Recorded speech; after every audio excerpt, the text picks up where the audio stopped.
tiba-tiba ceramah, Iya maksudnya kak, ilmunya itu loh kok bisa langsung berilmu. orang lihatnya itu hasil bukan proses. Nah, prosesnya gimana? Kan sudah melalui proses yang sangat panjang. Iya, jadi cerita sedikit nggak apa-apa ya, kakak punya waktu. Nggak apa-apa. Soalnya kalau udah cerita agak panjang. Nggak apa-apa, waktu aku banyak kok. Iya kak. Ya seperti yang aku cerita tadi kak, saya dari kecil bukan terlahir dalam keluarga yang berada.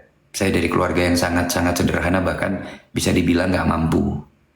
Mm-mm. Saya dari kecil benar-benar merasakan yang dimana sedih yang habis-habisan.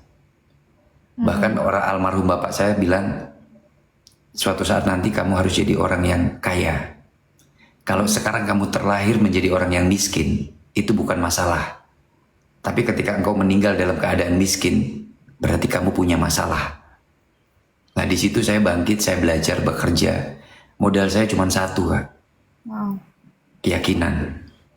Bahwa segala sesuatu yang kita yakini, kita jalani dengan fokus, insya Allah akan mendapatkan hasil. Dan di situ pernah disebutkan, Allah tidak akan pernah mengubah satu kaum yang kaumnya sendiri tidak pernah merubah dirinya sendiri. Jadi kalau kita bicara takdir, kita dilahirkan sebagai orang yang miskin itu takdir. Tapi dengan doa dan kerja keras, takdir masih bisa dirubah. Ah. Allah itu maha pengasih, lagi maha penyayang. Tergantung kita mau dikasihi atau enggak. Terkadang kalau kita dikasih masalah, kita menjauh. Padahal kalau kita mendekat, masalah kita selesai.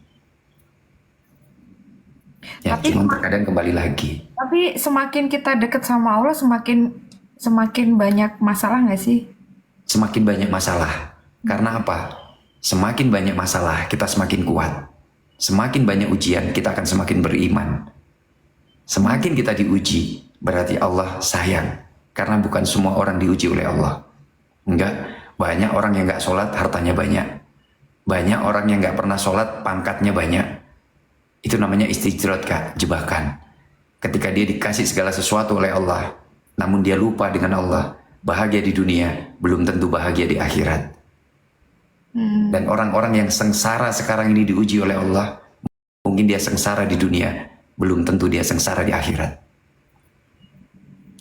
Ya itu, Kak.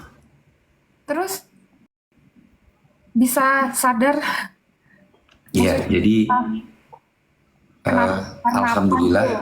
Karena ya apa? Biasanya alhamdulillah saya biasanya bekerja, Kak. Ya, gimana? biasanya orang sadar kan karena ujian itu tadi kan. Apakah karena diuji kebahagiaan itu atau diuji apa ini? Masalah atau gimana? Ya, jadi dulu tahun 2019 baru-barunya corona. Baru, ha? Hmm. Jadi jujur Kak, saya itu baru keluar dari salah satu perusahaan yang cukup besar juga di dunia, bukan di Indonesia tapi di dunia. Tepatnya di Papua, salah satu tambang lah ya. Ah, bentar aku sambil ngambil peniti ya. Oke, habis itu saya bekerja, jabatan ya lumayan lah alhamdulillah. Mm-mm. Waktu corona itu kan 14 hari masuk ke karantina sebelum masuk ke lokasi kerja. Habis itu kalau keluar dari tempat kerja juga seperti itu, karantina lagi. Ya. Nah itu selama kurang lebih hampir ya 1,5 tahun atau seperti itu terus. Mm-mm. Waktu itu di bulan suci Ramadan, waktu itu bulan suci Ramadan, saya nggak tahu tiba-tiba di tengah malam saya mendapatkan mimpi yang sangat luar biasa. Saya mendapatkan mimpi ada dua sosok yang dimana saya tiba-tiba dibawa aja. Hah? Dibawa aja, saya nggak tahu. Itu mimpi ya, itu mimpi. Ah, ah, ah, ah. Dibawa, setelah dibawa, di situ saya menangis. Ini apa ini? Di mana ini? Gitu. Di situ saya menangis, lalu saya meminta. Ah, ah. Dalam mimpi itu saya minta, ya Allah, berikanlah saya kesempatan untuk hidup satu kali ini. Ya Allah, berikanlah hamba ini kekuatan, kemampuan untuk kembali ke jalanmu. Ya Allah, hambamu ini adalah hamba yang paling bodoh.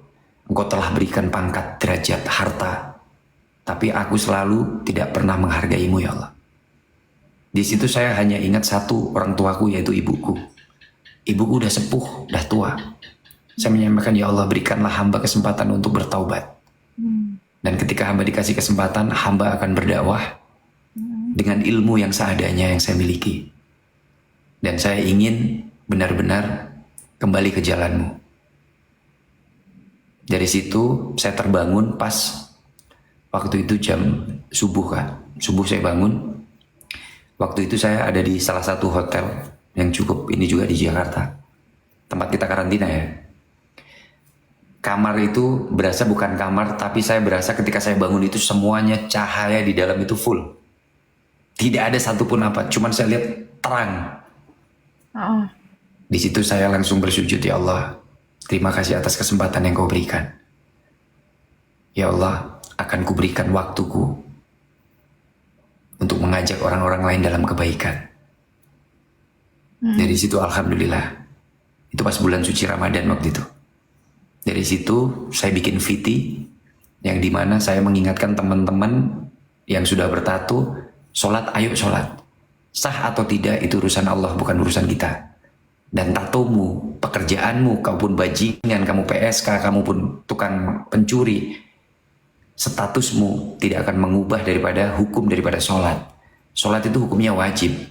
Entah itu kepada orang yang bertato, bajingan sekalipun, hukum sholat itu akan tetap menjadi wajib. Nah, di situ saya coba mengingatkan, alhamdulillah, VT yang saya buat masuk di salah satu TV, waktu dulu kalau nggak salah Net TV atau apa itu. Nah, di situ saya mulai menguatkan diri. Akhirnya saya mulai berdakwah, saya ceramah di Sumatera, di Padang, di Aceh. Saya biasa ngisi pengajian-pengajian akbar. Kok bisa tiba-tiba ceramah? Iya, Maksudnya ilmunya itu loh, kok bisa langsung berilmu, langsung pintar gitu? ya saya nggak tahu. Itu salah satu, jujur Kak, saya nggak pernah baca tulisan apapun yang saya ucap